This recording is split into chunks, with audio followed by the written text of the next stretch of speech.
সুবাড্ডা খাল সবচেয়ে জনগুরুত্বপূর্ণ। আমাদের নির্বাচনী যে প্রতিশ্রুতি বা অঙ্গীকার সে অনুযায়ী আমরা আজকে এই খাল যে পুনঃখননটা হচ্ছে এটা একটা চলমান প্রজেক্ট, এটা আমরা দেখতে এসেছি। এটা প্রথম পেজটা শেষ হতে ডিসেম্বর মাস লাগবে। তবে এটার যে বেনিফিট আমরা যেটা নিতে পারবো সেটা হলো আসল।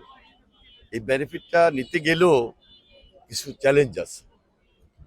এই কাজগুলো আমরা আমাদের যে মন্ত্রণালয়, এই মন্ত্রণালয়ের মাধ্যমে আমরা সমন্বয় করব এবং এলাকাবাসীর প্রয়োজনে আমরা খুব দ্রুত চেষ্টা করছি যে আমাদের মন্ত্রণালয়ের পাশাপাশি স্থানীয় সরকার মন্ত্রণালয়কে অ্যাড করে আমরা যেন পাশে ড্রেনের ব্যবস্থা বা সুয়ারেজ লাইনের ব্যবস্থা আমরা করে দিতে পারি। খুবই জনগুরুত্বপূর্ণ বিদায় আমরা আজকে সবাই এখানে এসেছি। আমাদের প্রাইম মিনিস্টার জনাব তারেক রহমান তিনি ইতিমধ্যে 180 দিনের যে প্রোগ্রাম, আমরা খুব দ্রুত সময়ের মধ্যে কিভাবে এগুলাকে আমরা দৃশ্যমান করব সেই দিকেও আমরা নজর দিয়েছি। খাল খনন কর্মসূচি এটা একটা বিপ্লব, একটা আন্দোলন। প্রেসিডেন্ট যে এই আন্দোলনটা শুরু করেছিলেন, মাঝপথে এটা অনেক বাধা বিপত্তির মধ্যে পড়ে। একটা স্বনির্ভর বাংলাদেশ গড়তে হলে আমাদেরকে এই কঠিন চ্যালেঞ্জ হাতে নিয়ে সামনে এগিয়ে যেতে হবে এবং এই কঠিন চ্যালেঞ্জটাকে আমরা ধারণ করি জনস্বার্থে, জনগণের প্রয়োজনে, জনদাবি আমরা সেই দিকে বিশেষভাবে নজর দিয়েছি। আমাদের সরকার এই প্রথম পেজটা শেষ হওয়ার পাশাপাশি এখন থেকে আমরা শুরু করতে যাচ্ছি কিভাবে দ্বিতীয় ফেজ আমরা শুরু করব, তাহলে আমাদের জনসাধারণ উপকৃত এবং সম্পূর্ণ যে সুবিধাটা পাবেন সেই দিকে আমাদের বিশেষ নজর দেওয়া।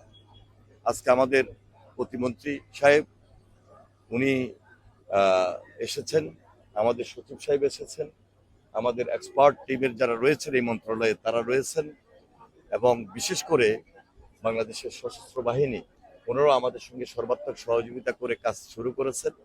আমি সবাইকে আন্তরিকভাবে ধন্যবাদ জানাই এবং আমাদের এই অত্র এলাকার যারা জনসাধারণ রয়েছেন, উপকারভোগী, সুবিধাভোগী যারা রয়েছেন, আমি তাদেরকে বলবো এই প্রকল্পটি সম্পন্ন করতে গেলে আপনাদের বিশেষ সহযোগিতা প্রয়োজন।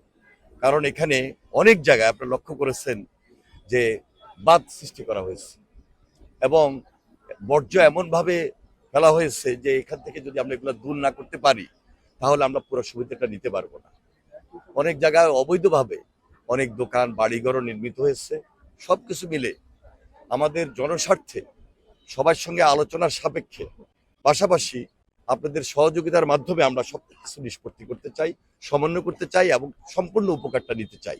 আশা করি আমরা এই প্রোগ্রামটাকে, এই প্রকল্পটাকে চ্যালেঞ্জ হিসাবে নিয়েছি এবং এই এলাকার স্বার্থে আমরা সেই চ্যালেঞ্জটাকে গ্রহণ করে সুবিধাটা জনসাধারণের মাঝে পৌঁছে দিতে সক্ষম হব। সবাইকে অসংখ্য অসংখ্য ধন্যবাদ। আশা করি হবে না বিদায় আমরা জনস্বার্থে খুব গুরুত্ব দিয়েছি।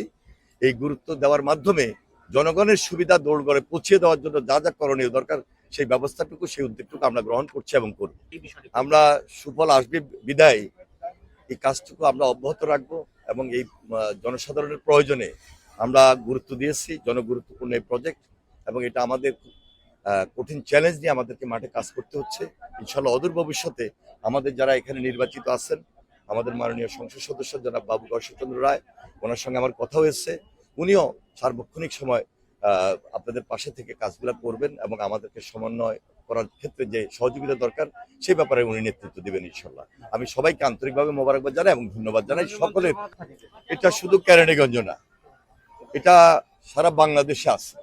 এই যে একটা কঠিন চ্যালেঞ্জ যে কথা বলেছি, এই চ্যালেঞ্জ নিয়ে আমাদেরকে আগামী 5 বছর সবার সঙ্গে এমনভাবে একটা পারস্পরিক সমন্বয় ঘটাতে হবে যেন ওনারাও আমাদেরকে সহযোগিতা করেন, আমরাও যেন ওনাদের এই কঠিন চ্যালেঞ্জগুলোকে ওভারকাম করতে পারি।